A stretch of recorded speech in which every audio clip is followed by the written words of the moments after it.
మనతో పాటు ఉన్నారు ప్రముఖ జర్నలిస్ట్, అనలిస్ట్ శ్రవణ్ గారు. నమస్కారం సార్. నమస్కారం అమ్మా. సార్ ఇప్పుడు ఏంటంటే ఒక హాట్ టాపిక్ వచ్చేసి మన బిగ్ బాస్ 7 విన్నర్ ప్రశాంత్ మీద కేసు నమోదైంది. అది కూడా ఏంటంటే వాళ్ళ ఫ్యాన్స్ అత్యుత్సాహం చూపెట్టడం వల్ల అంటే ఆర్టిస్ట్ బస్సులే కావచ్చు కంటెస్టెంట్స్ యొక్క కార్లు ధ్వంసం చేయడం అయితే జరిగింది. దీని మీద సజ్జనర్ గారు అయితే యాక్షన్ అంటే కేసులు పెట్టారు. ఈ సెక్షన్స్ వచ్చేసి మనకి 147 ఇవన్నీ కేసులు అయితే నమోదు చేశారు. 147, 148 ఇంకా 290. సో ఇది ఎలా తీసుకోవాలి సార్? యా ముందుగా పల్లవి ప్రశాంత్ విన్నర్ అవ్వడం, ఒక సామాన్యుడు, ఒక రైతు బిడ్డ, ఒక గ్రామీణ స్థాయి నుంచి వెళ్ళి ఒక బిగ్ బాస్ లాంటి ఒక నవీన నాగరికత ప్రపంచం అది. ఎందుకంటే మనకు తెలుసు అది చాలా హైఫై, అంటే మనకు డేటింగ్తో సమానంగా విమర్శించిన వాళ్ళు కూడా ఉన్నారు. సో ఎనీ అంత పోస్ట్ కల్చర్లో ఒక సామాన్యుని వెళ్ళి రకరకాల టాస్కులు గెలిచి, అంటే ఇక్కడ బ్రెయిన్ గేమ్ కూడా ఉంటుంది, అక్కడ బ్రెయిన్తో ఆడాల్సిన గేమ్స్ ఎక్కువ ఉంటుంది. రకరకాల టాస్కులను ఫేస్ చేస్తూ అట్ ద సేమ్ టైం ఇక్కడ బిగ్ బాస్ ఒక ఆట తీరు ఎలా ఉంటుందంటే, ఆ టాస్క్ ఆడే వాళ్ళ యొక్కటువంటి ఆ పార్టిసిపేట్ మధ్యటువంటి వాళ్ళ ఒపీనియన్స్, దాంతోపాటు ఆ బిగ్ బాస్ యొక్క ఒపీనియన్, ఈ రెండుతో పాటు మూడవది ఆ ప్రేక్షకులు చూసే ప్రేక్షకుల ఓటింగ్తో కలిపి ఎవరు విన్నరు, ఎవరు లూజరు, ఎవరు ఎలిమినేట్ అవుతారు, ఎవరు హౌస్మేట్స్గా కంటిన్యూ అవుతారు అనేది ఈ మూడు ప్రతిపాదికలు. అంటే వాళ్ళు ఆడే వ్యక్తిగత పెర్ఫార్మెన్సు, దానికి జడ్జిమెంట్గా బిగ్ బాస్ ఇచ్చే డెసిజను, ఈ రెండింటితో పాటు ప్రేక్షకులు ఏదైతే షో చూస్తున్నటువంటి ప్రేక్షకుల ఒపీనియన్, వాళ్ళ పల్స్ ఎలా ఉంది, వాళ్ళు ఏమనుకుంటున్నారు, ఎటువైపు ఉంటారు, ఇది అనేది బిగ్ బాస్ ఆడియన్స్ నుంచి పోల్స్ తీసుకుంటారు. అంటే రకరకాల ఆనాడు ఉన్న టెక్నాలజీ ప్రకారం ఎస్ఎంఎస్లని, మిస్డ్ కాల్ అని, వెబ్సైట్ ద్వారా ఓటింగ్, సోషల్ మీడియా ద్వారా ఓటింగ్, రకరకాలు తీసుకొని డిసైడ్ చేస్తుంది. ఆ విధంగా పల్లవి ప్రశాంత్ విన్నర్ అవ్వడం చాలా సంతోషం. ఎట్ ది సేమ్ టైం ఈ విన్నర్ అయ్యాడన్న సంతోషంలో నుంచి ఒక బాధాకరమైన విషయం ఏంటంటే, ఆయన ఓటేసినటువంటి అభిమానులు, ఆయన గెలవాలని ఆశించినటువంటి అభిమానులు, ఆయనను చూడాలని వచ్చినటువంటి అభిమానులు వేలం వెర్రి వాళ్ళు ఉన్నారు. వాళ్ళ అత్యుత్సాహంతో పల్లవి ప్రశాంత్ని ఆ ఆట రూపంలో రకరకాలుగా అతను టార్గెట్ చేశారని, అతన్ని ఓడగొడతని ప్రయత్నం చేశారని, అతని మీద గెలవకుండా ఉండడానికి అయినటువంటి ఆ పార్టిసిపెంట్స్ కారణమని ప్రయత్నం చేశారని, వాళ్ళ మీద ఒక రకమైన నెగటివ్ భావజాలను క్రియేట్ చేసుకున్నారు.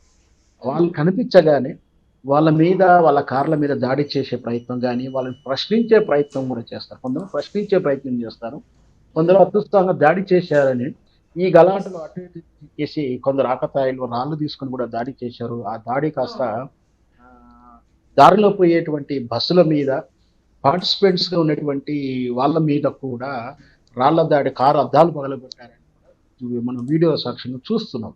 అంటే అభిమానం ఏ విధంగా ఉంటుందండి? ఫస్ట్ అభిమానం ఉంటే తప్పులేదండి, అది సినిమా స్థారకైనా ఆ స్పోర్ట్స్ వాళ్ళకైనా అభిమానం ఉండటం తప్పే లేదు.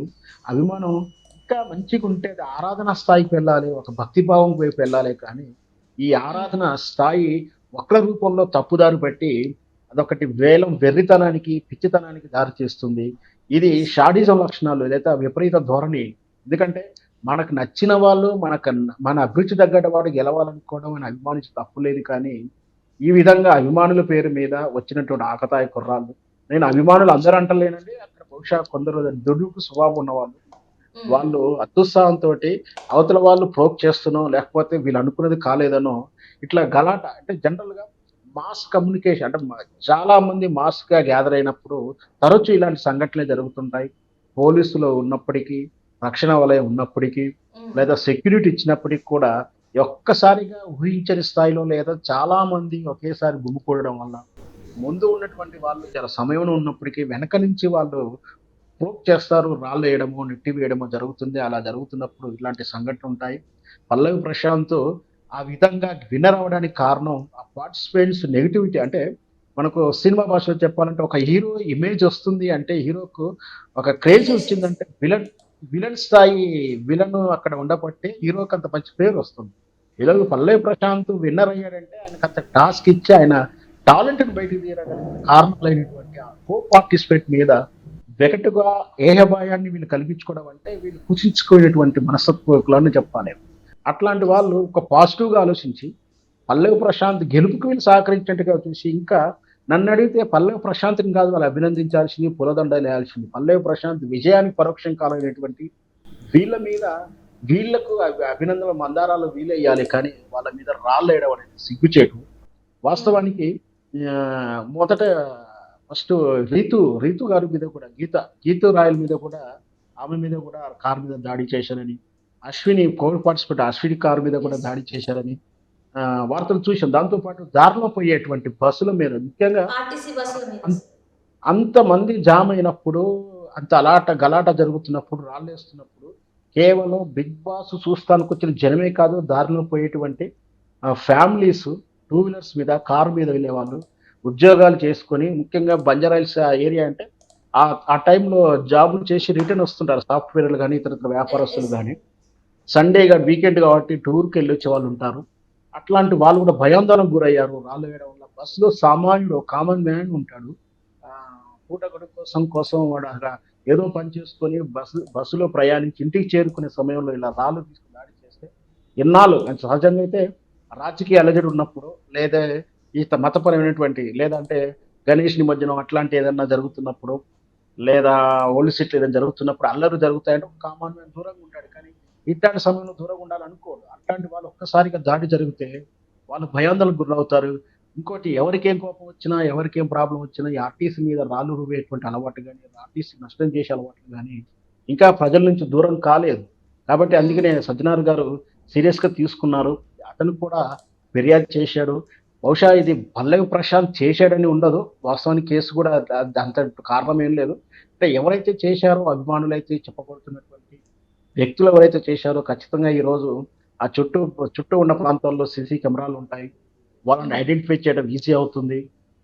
ఖచ్చితంగా వాళ్ళ మీద కేసు పట్టాల్సిందే. శిక్ష అర్హులు కావాల్సిందే. ఖచ్చితంగా కఠినమైన శిక్ష ఎయాల్సిందే. బహుశా పల్లవి ప్రశాంత్‌కి సంబంధం లేకపోవచ్చు. బట్ బాధ్యత వహించాల్సి ఉంటుంది. దానికి కేసు రీత్యా చూస్తే కొంచెం ఆయనకేం పెద్దగా ఇబ్బంది ఏమి ఉండదు. బట్ ఇక్కడ ఎవరైతే దాడి చేశారో వాళ్ళు ఖచ్చితంగా శిక్షార్హులే. ఖచ్చితంగా ఇంకా కఠినమైన శిక్షలు రావాలి. కఠినమైనటువంటి శిక్షలు రావాలి. వాళ్ళని శిక్షిస్తే గాని ప్రజల ఆస్తిని ప్లస్ సామాన్యుడికి ఇలా భయాందోళనకు గురి చేసే హక్కు ఎవరికీ లేదు. ఎవరినైనా తన ఇష్టమైనటువంటి వ్యక్తిని ఆరాధించుకోవచ్చు, అభిమానించొచ్చు. ఆ అభిమానం కాస్త అతని వ్యతిరేకంగా ఉన్నటువంటి అపోజిట్ సైడ్ ఉన్న వాళ్ళ మీద ద్వేషపూరిత వాతావరణంకి మైండ్ సెట్ వెళ్ళడం అనేది నిజంగా సిగ్గుచేటు. అంటే 'బిగ్ బాస్' అనేది జస్ట్ ఒక షో కదా సార్. ఆ షోలో ఉన్న యాహ్! పార్టిసిపెంట్స్ కూడా ఇంత ఫ్యాన్స్ వచ్చి ఇంత అంటే మన గవర్నమెంట్ ప్రాపర్టీనే కావచ్చు, పబ్లిక్ ప్రాపర్టీనే కావచ్చు, ఇట్లా ధ్వంసం చేయడానికి అంటే ఎందుకు అంటే వాళ్ళ ఫ్యాన్స్ అని చెప్పుకునే వాళ్ళు ఒక సామాన్యుని ఫ్యాన్స్‌గా మేమున్నామని చెప్పేసి, ఓటేసినామని చెప్పేసి వీళ్ళు ఇలాంటి చర్యలకు పాల్పడడం అది అంటే ముందు అంటే ఈ సొసైటీలో ఏం చెప్పాలనుకుంటున్నారు వాళ్ళు ఇలాంటివి చేయడం వల్ల? నిజంగా కూడా వాళ్ళేం చెప్పాలనుకున్నారేమో కానీ, ఈ సంఘటన తర్వాత వాళ్ళని శిక్షించడం ద్వారా మనం ఏదన్నా చెప్పే ప్రయత్నం చేయాలి. ఎందుకంటే అభిమానం ఇంతకుముందు చెప్పినట్టు అభిమానం ఆరాధన వైపు వెళ్ళాలి. అంటే ఆ వ్యక్తిని ఆరాధించేలా ఉండాలి. యెస్. అంతేకాని ఆ వ్యక్తి పట్ల ఉన్నటువంటి అభిమానం కాస్త ఇతరుల పట్ల ద్వేషంగా మారడం అనేది ఒక రాక్షసత్వం లేదా పశుత్వంతో సమానం. అట్లాంటి మైండ్ సెట్ ఉన్నటువంటి వాళ్ళకు తగిన శిక్ష ఎయాల్సిందే. వాస్తవానికి 'బిగ్ బాస్' మొత్తం ఈ దేశ 'బిగ్ బాస్' చరిత్రలో హ్మ్. లేదా టోటల్ 'బిగ్ బాస్' అంటే మనకు నెదర్లాండ్‌లో 1991లో ఎంటీవీలో స్టార్ట్ అయిందండి ఫస్ట్ ఇది. యెస్. యెస్. దాని తాలూకు రూపాంతరాలు చెందుకుంటూ రకరకాలుగా వంతు ఇక్కడికి ఇప్పుడు 'బిగ్ బాస్' రూపంలో చూస్తున్నాము. ఏదైనా సరే ఇన్నేళ్ల 'బిగ్ బాస్' చరిత్రలో మొదటిసారిగా ఒక కామన్ మ్యాన్ పార్టిసిపెంట్‌గా వెళ్ళడము చాలా సంతోషము. అతను విన్నర్ అయి రావడం మరింత సంతోషం.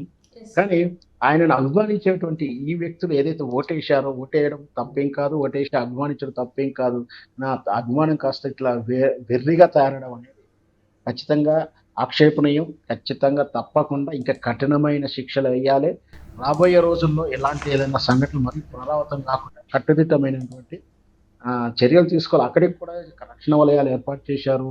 పోలీసులు 2 లైన్‌ల పోలీసు సెక్యూరిటీ పెట్టారు. కానీ అది దాటి కూడా వచ్చిన తర్వాత కూడా వీళ్ళు ఇట్లా చేయడం అంటే ముఖ్యంగా ఏం జరిగిందంటే ఊహించినంత ఎక్కువ మంది వచ్చారు. ఎందుకంటే యెస్. Yes sir. చాలా మందికి అక్కడ పల్లవి ప్రశాంత్ మీదేదో గేమ్ నడుస్తుంది. మ్యానిపులేట్ హ్మ్. చేయబోతున్నారు. అమర్‌దీప్‌ని గాని, శివాజీని గాని గెలిచే అవకాశాలున్నాయి. ఆయనని కెప్టెన్‌షిప్ నుంచి ఏదో మార్పు జరిగే అవకాశాలున్నాయి. అమర్‌దీప్, ఈ శివాజీలు కొంచెం ఏంటంటే కొంచెం ఎడ్యుకేటెడ్ టైప్‌లో ఉంటారు. వాళ్ళ బ్రెయిన్ చాలా నాక్‌గా పనిచేస్తుంది. ఈయన అమాయకుడు. ఈయనకి ఏదో అన్యాయం జరగబోతుంది, జరుగుతుందని చెప్పి మొన్నటి రాత్రి నుంచే కొంచెం హ్మ్. సోషల్ మీడియా ద్వారా గాని రకరకాల చర్చలు జరుగుతా ఉన్నాయి. బహుశా ఆ అపవాదు లేదా అపోహ వల్లనే వీళ్ళంతా కూడా ఎక్కువ మంది యువత ఎక్కువ యెస్. అక్కడికి చేరుకున్నారు. మెయిన్ ఏంటంటే అతనికి అన్యాయం జరుగుతుంది. ఆయన విన్నర్ కాదు. ఆయనని స్కిప్ చేస్తున్నారు. అమర్‌దీప్‌ని గెలిపించే ప్రయత్నం ఎవరో చేస్తున్నారు. తెర వెనుక రాజకీయం చేస్తున్నారు. శివాజీని గెలిపిస్తారని కొంతమంది. ఈ చర్చే మెయిన్‌గా అంతమందిని అక్కడికి చేర్చేలా చేసింది. ఆ రూమర్ లాంటిది గాని, ఆ గెస్సే వాళ్ళంతమంది చేయడం. అది కూడా అధిక సంఖ్యలో అంటే పోలీసులు కంట్రోల్ చేసేంతగా పోలీసులు గెస్ చేసిన దానికన్నా ఎక్కువ మంది డబుల్, త్రిబుల్ రావడంతోటి కొంచెం అంతమందిలో కొంచెం ఎట్లాగో అంతమందిలో మనకు గ్రిప్ అనేది ఉండదు. పోలీసులకు కూడా యెస్. అదుపు తప్పిపోతుంది. సో, దానివల్లనే కొంచెం జరిగింది. అది మళ్ళీ పునరావృతం కాకుండా ఉండాలంటే అలాంటి సందర్భం వస్తున్నప్పుడు మొత్తం నిషేధిత ప్రాంతంగా పెట్టి అంటే కర్ఫ్యూ వాతావరణంగా పెట్టేసి లేదా 144 పెట్టేసి అంతమంది జమ కాకుండా చూసే బాధ్యత బిగ్ బాస్ యాజమాన్యానికి, ఇటు పోలీసులు కూడా భవిష్యత్తులో నైస్. చర్యలు తీసుకుంటే ఇలాంటివి జరగకపోవచ్చు. Right. Right. Thank you sir. మాతో పాటు జూమ్ కాల్‌లో మీరు లైవ్‌లో వచ్చినందుకు thank you so much sir. Thank you. Thank you sir.